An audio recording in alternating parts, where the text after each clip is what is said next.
we watched Primitive War. I gotta be honest with you, I didn't know going in that this was based on a book.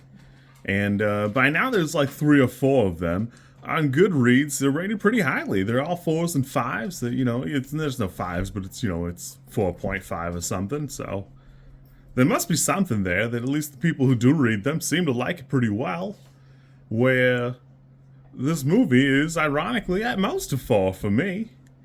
There's just, I don't know. I pulled up a summary of the book, and it stays pretty much neck and neck until about the halfway point.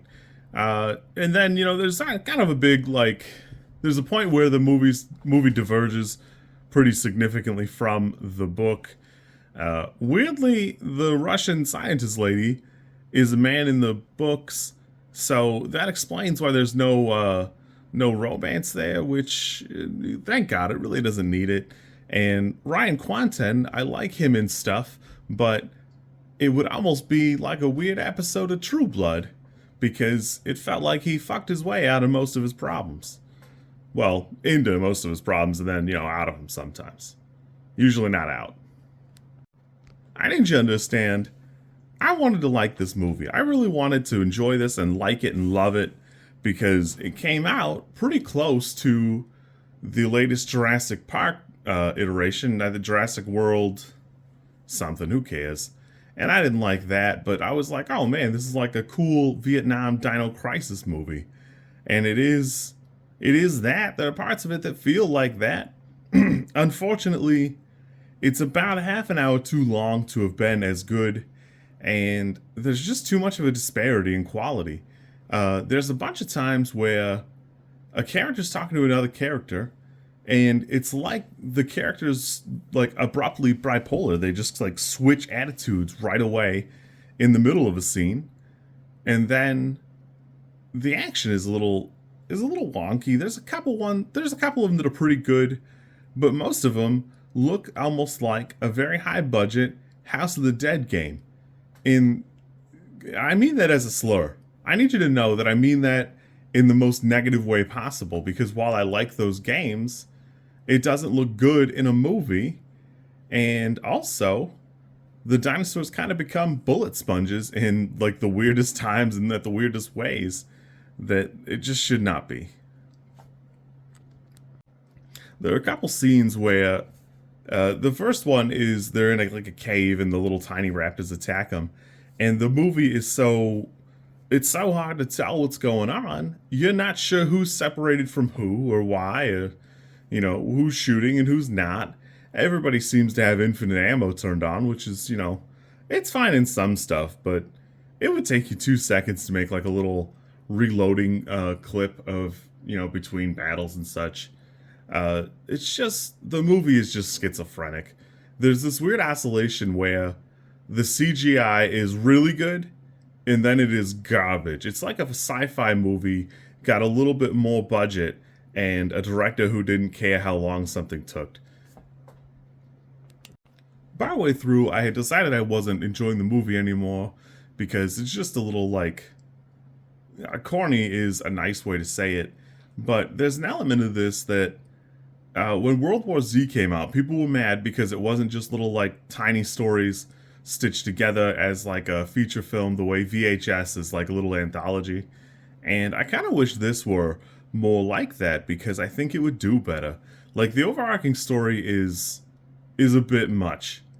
It just is not fully put together, it's not fully realized, and I don't know. Just everything about it, all the bits and pieces don't fit together quite well enough, where if they had done like little snippets and tidbits of the Vietnam War taking on a different shape because the dinosaurs were here, I think it would do better.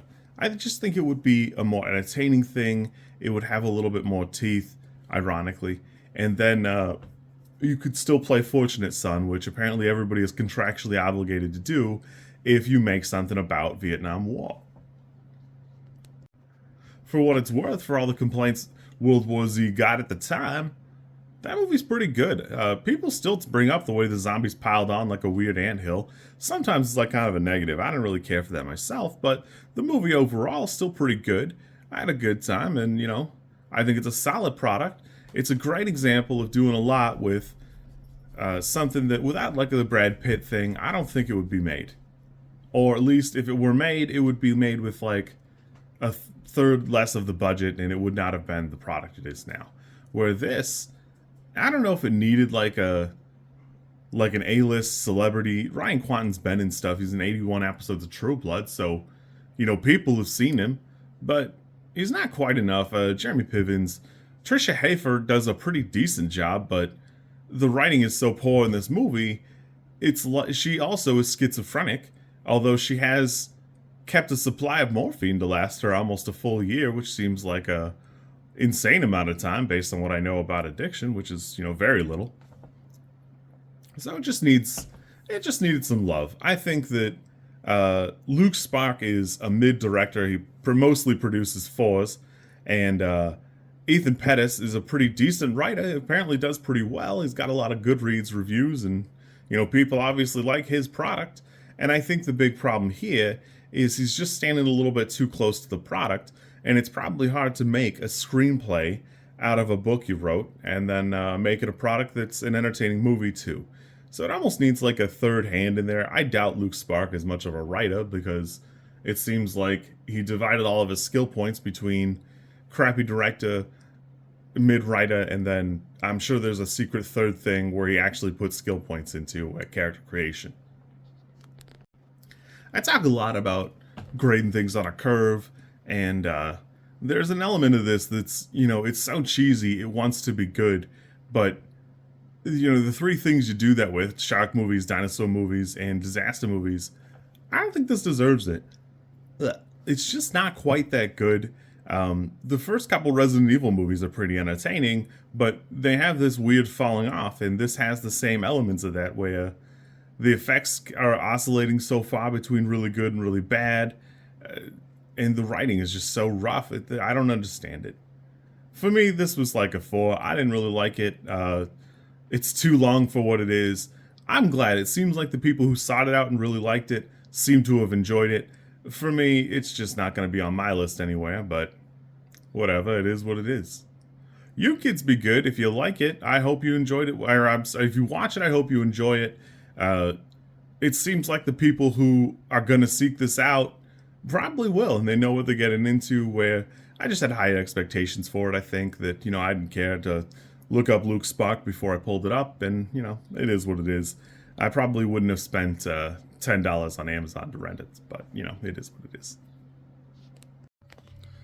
If you like this content, I'm supposed to ask you to like, comment, and subscribe. I think like is here, and comment is probably down there, and subscribe over there somewhere too, I think. I don't know how many times this snippet is gonna make it into a video. Everybody says you should do it this way, and I always thought it was just an annoying thing other YouTubers did. And as you know, I am bad at editing, so if you like it, great, I'm happy for you. If you don't like it, I'm sorry.